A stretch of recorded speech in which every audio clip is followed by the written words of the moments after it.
আপনার বিকাশে 20,000 টাকা আসছে, আপনার মোবাইলে মেসেজ আসছে, আপনি তো হতবাক হয়ে গেলেন, আরে 20,000 টাকা কে পাঠাইলো?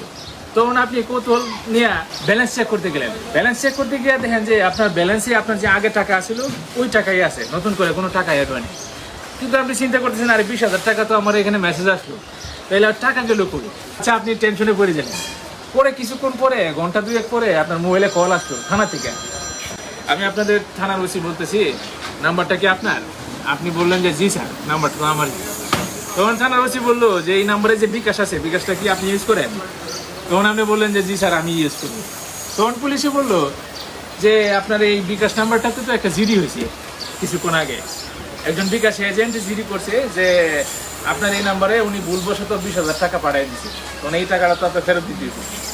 তো আপনি তো মানে বেদলে করে দিলেন। তখন আপনি বললেন যে স্যার, আমি তো মেসেজ তো আমার মোবাইলে আসছে, কিন্তু কোনো টাকা তো আমার ব্যালেন্সে অ্যাড হয়নি।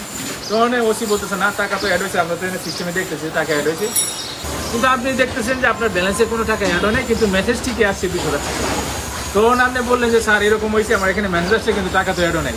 তখন পুলিশে বললো যে আমাদের এখানে সিস্টেমে তো দেখতেছি তো গেছে। আচ্ছা, এক কাজ করেন, এরকম হইতে পারে আপনার সফটওয়্যারের সমস্যা হইতে পারে, আপনার মোবাইলের সিস্টেমে কোনো সমস্যা হইতে পারে, এই জন্য টাকাটা মানে অ্যাড হয়ে নাই অথবা দেখায় নাই। আপনি এক কাজ করেন, এটার জন্য আপনার বিকাশ অ্যাকাউন্টটা কি ভেরিফাই করা লাগবে, ভেরিফিকেশন করা লাগবে, এটা করলে আপনার এখানে টাকাটা চলে যাবে। তখন আপনি বললেন যে জি স্যার। তখন আপনারা বলবো যে আপনি একটু লাউড স্পিকার দিয়ে আপনি মেসেজ অপশনে যান, মেসেজের ভিতরে যান, আমি একটা আপনার এখানে ভেরিফিকেশন কোড পাঠিয়ে দিচ্ছি, কোডটা আমাকে বলবেন। তখন আপনার এখানে ভেরিফিকেশন কোড আসলো, আপনি কোডটা বলে দিলেন পুলিশের। বলে দেওয়ার পরে আপনার মোবাইলে যে টাকা আসলো, আপনার বিকাশে যত ব্যালেন্স আছিল পুরোটাই একবার খালি।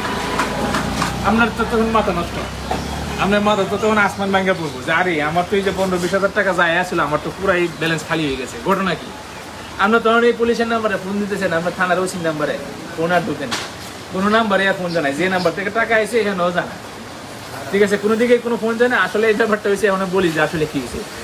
এগুলো হয়েছে প্রতারণা। এই বিকাশ প্রতারণাগুলো লেটেস্ট মানে নতুন আপডেট এগুলো চলতেছে, ঠিক আছে। বলবে আপনারা যে আমি থানার পুলিশ অথবা বিকাশের এজেন্ট, অথবা বলবে যে আমি বিকাশের অফিস থেকে ফোন করছি।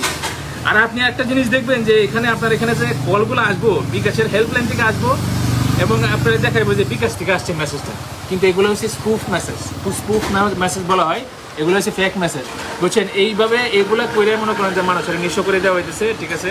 তো অবশ্যই সতর্ক হন এবং অন্যরা সতর্ক করুন, এইভাবে যাতে মনে করেন যে কারো উপর মনে করেন যে এরকম বিপদ না, এই ভিডিওটা অবশ্যই শেয়ার করুন।